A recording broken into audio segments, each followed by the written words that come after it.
Hello, welcome back. Breaking news for you now on RT International. Reports are emerging that militants have attacked and burnt buses that were due to evacuate civilians from the rebel-held Syrian villages of al-Foua and Kefraya, and that's according to the UN.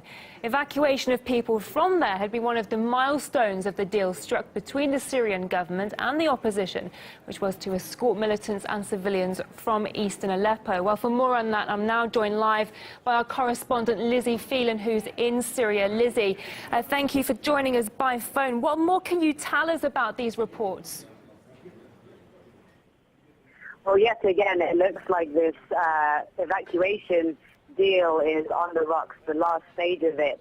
As you mentioned, this chief, Dan Eggeland, the UN chief of the International Syria Support Group, has confirmed these reports of these evacuation buses being burned by, he says, quote-unquote, reckless armed people.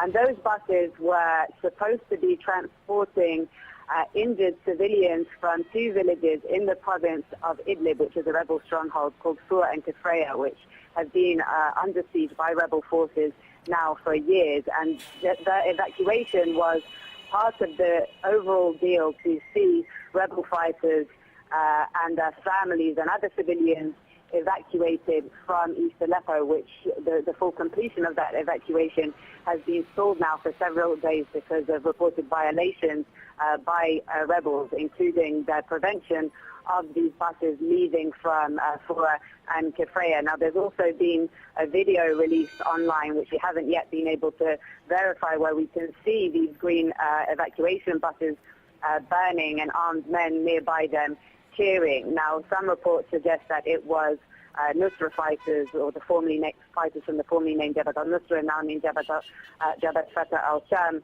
who set those buses on fire. We can't confirm that yet, although we do know that Nusra and Ahrar al-Sham and other extremist groups have a strong presence in the province of Idlib. Okay, Lizzie, thank you for that update. That's our correspondent Lizzie Phelan there, speaking from Syria, where it seems militants are again trying to stall evacuation efforts out of besieged areas of eastern Aleppo. We'll have more on this story for you as it comes in.